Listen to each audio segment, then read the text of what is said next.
अब एक चीज़ होता है प्राइवेटाइजेशन और दूसरा होता है डिसइन्वेस्टमेंट। तो सरकार ज़्यादातर चीज़ों को डिसइन्वेस्टमेंट कर रही है। डिसइन्वेस्टमेंट एक अलग चीज़ होता है, सरकार अपनी कुछ जिम्मेदारियों को प्राइवेट को दे देती है।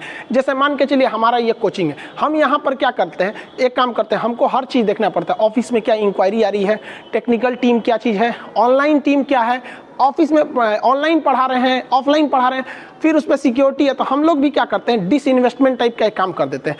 कॉलिंग टीम किसी को हायर किए, भाई साहब देखो ये चीज़ तुमको कॉलिंग पे बताना है, तुम उन्हें बता देना, हम तुमको ये कंपनी है, हम तुमको इसके बदले इतने पैसे दे देंगे। सिक्योरिटी वाला किसी कंपनी को हायर कर लिए कि भैया हमको यहाँ पे सिक्योरिटी दे देना, 4-5 स्टाफ दे देना। तो सरकार भी क्या करना चाहती है, अपने ज़्यादा से चीज़ों को वो डिसइन्वेस्टमेंट करना चाहती है कि जिस चीज़ को गवर्नमेंट संभाल नहीं पा रही है ना, उसको वो निजी हाथों को सौंप दे रही है और इसके बदले में कुछ पैसे भी लेगी, भाई तुम इसका यूज करो यहाँ पर। अब इसमें कई चीज़ों का डिसइन्वेस्टमेंट किया गया है, जैसे रेलवे की फालतू पड़ी ज़मीन। अब आप भी के गाँव से भी अगर ट्रेन गुजरती होगी तो देखते होंगे रेलवे के पास इतनी ज़मीन है कि ससुरा 5 गो रेलवे लाइन उसमें बिछा देगा। तो सरकार प्लान बनाई है कि जो खाली ज़मीन है उसे लीज पर दे दिया जाए ताकि उससे कुछ किराया आ सके, और रेलवे के जितने भी स्पेयर पार्ट है जो कचड़े हो चुके हैं वो खामखा एक जमीन घेरे हुए हैं, सड़ रहे हैं, उससे अच्छा इसको हम लोग क्या करेंगे, किसी कंपनी को बेच देंगे, वो गला के उसका ट्रक बनाए, कुछ भी बनाए। रेलवे के सामान को दूसरा आदमी बेच भी नहीं सकता, उसको खरीदना बेचना एक तरह का गुनाह है, ये सरकार ही कर सकती है। विनिवेश यानी डिसइन्वेस्टमेंट, मतलब तो समझ ही गए, अपनी हिस्सेदारी को बेचना।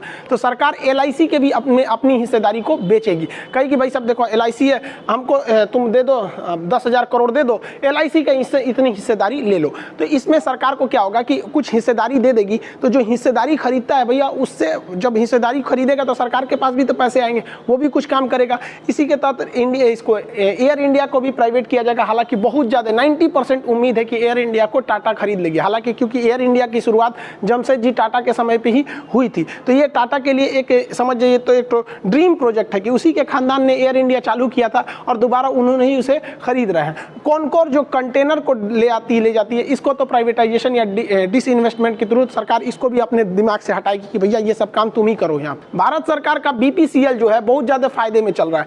भारत सरकार को पता है कि अगर हम इसकी कुछ हिस्सेदारी बेचेंगे तो हमको बहुत ज़्यादा पैसे आएंगे, क्योंकि सरकार जो है वो 40 लाख करोड़ रुपए खर्च करने जा रही है, जबकि कोविड-19 की वजह से सरकार का हाथ खाली है, GDP नीचे गया था, तो पैसा लाएंगे कहाँ से, छाप देंगे? बेवकूफ़ थोड़ी है सरकार, वेनेजुएला की तरह है का, नोट छाप के बर्बाद करेंगे। हम एक वीडियो बनाए थे कि दुनिया का सबसे बेवकूफ़ वित्त मंत्री होगा जो नोट छाप के गरीबी दूर करेगा, हो ही नहीं सकता, और महंगाई बढ़ जाएगी। उसका लिंक डिस्क्रिप्शन में दे देंगे, मन करेगा तो देख लीजिएगा उसको। तो सरकार को पता है कि भैया हम खाली कबाड़ चीज़ बेचेंगे तो हमारे पास पैसे नहीं आएंगे, तो BPCL को सरकार की इसमें से कुछ हिस्सेदारी बेच देगी, जिससे कि सरकार के पास बहुत पैसा आ सके और वो खरीद सके। स्टील कारखानों को, रेलवे का जो DFC है, जो डेडिकेटेड फ्रेट कॉरिडोर, वो वाली रेलवे लाइन को भी सरकार उसे प्राइवेटाइजेशन करेगी। ट्रांसमिशन लाइन को प्राइवेटाइजेशन करेगी। इससे एक और फायदा होगा भाई साहब कि जो ट्रांसमिशन लाइन है इसका रख रखाव सरकारी कंपनी अच्छे से नहीं कर पाती थी सर, तो प्राइवेट कंपनियां रहेंगी तो उसमें और अच्छा रहेगा कि भाई आप लोग अपना ट्रांसमिशन लाइन को देखते चलिए। इस डिसइन्वेस्टमेंट के तहत एक और चीज़ है कि इससे जो पैसे आएंगे उससे सरकार इन्वेस्ट करेगी, और उससे भारत सरकार के छोटे छोटे शहरों में जहाँ जाम लगना एक आम समस्या है, किसी भी शहर का विकास तभी होगा जब आप वहाँ सुगमता से जा सकते हैं। नोएडा, दिल्ली, गुड़गांव, यहाँ 10 किलोमीटर जाने का मतलब 10 मिनट बहुत हो जाता है। यहाँ नोएडा, यहाँ वाले एरिया में मेट्रो है, चौड़ी सड़कें। थोड़ा पटना में आके चलिए ना, 10 मिनट में 2-2 घंटा लग सकता है। पटना में 10 किलोमीटर में आपको 2 घंटे लग सकते हैं।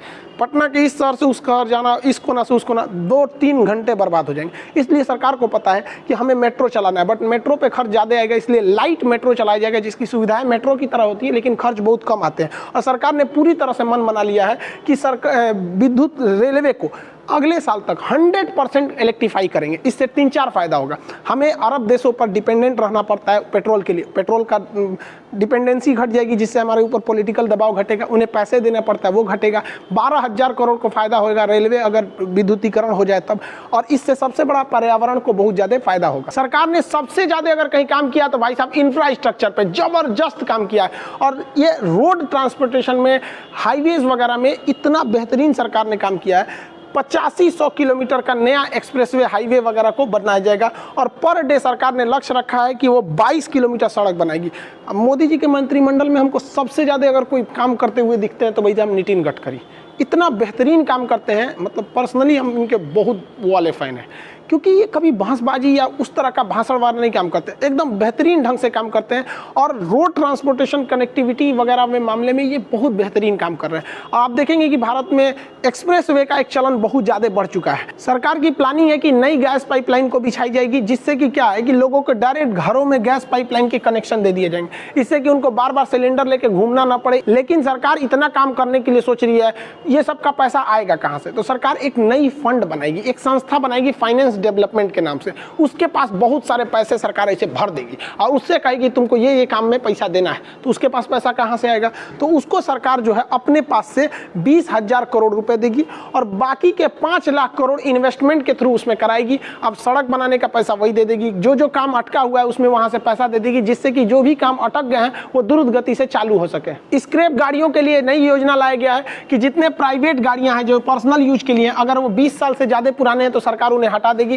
कमर्शियल गाड़ियां, लोडेड गाड़ियां, ट्रक वगैरह 15 साल से पुराने हैं तो आपको उसे हटा दिया जाएगा, स्क्रैप पार्ट में उसे तूर तार के बेच दिया जाएगा। इससे फायदा क्या होगा कि अकेले 2021 में सड़कों पे से 1.5 करोड़ गाड़ियां गायब हो जाएंगी। ये वो गाड़ियां हैं जो 15 साल से ज्यादा पुरानी है या 15 से 20 साल की पुरानी है। ये प्रदूषण बहुत भयानक करती है। अब जो लोग ये 1.5 लाख गाड़ियां जब ये निकलेंगी तो इनको जब कूच दिया जाएगा, तो जब इनको कूच काच के गिराया जाएगा तो इससे जो गाड़ियों का जो मेटल कॉस्ट आता है, स्टील आती है, वो 30% सस्ता होगा। तो 30% सस्ता होने की वजह से कार का रेट घटेगा। अब मार्केट से जब इतनी कार हट जाएंगी तो ऑलरेडी डिमांड बढ़ेगा और 30% सस्ता होने से मैन्युफैक्चरिंग भी बढ़ जाएगा, तो जिस वजह से भारत ऑटोमोबाइल सेक्टर में बहुत तेजी से आगे बढ़ेगा और ऑटोमोबाइल सेक्टर में रोजगार लोगों को बहुत ज़्यादा मिलते हैं और इससे प्रदूषण भी बहुत ज़्यादा कम हो जाएगा। सरकार ने तो घोषणा कर दिया कि भैया आपको गाड़ियों में एयर बैग लगाने ही पड़ेंगे, आगे के दोनों सीट पर कम से कम मैंडेटरी है। आपको कोई भी मॉडल लगाएंगे तो एयर बैग और ABS होना चाहिए। ABS आपके चक्के को फिसलने नहीं देता है। ये बेहतरीन सुविधा है, मतलब सेफ्टी को ध्यान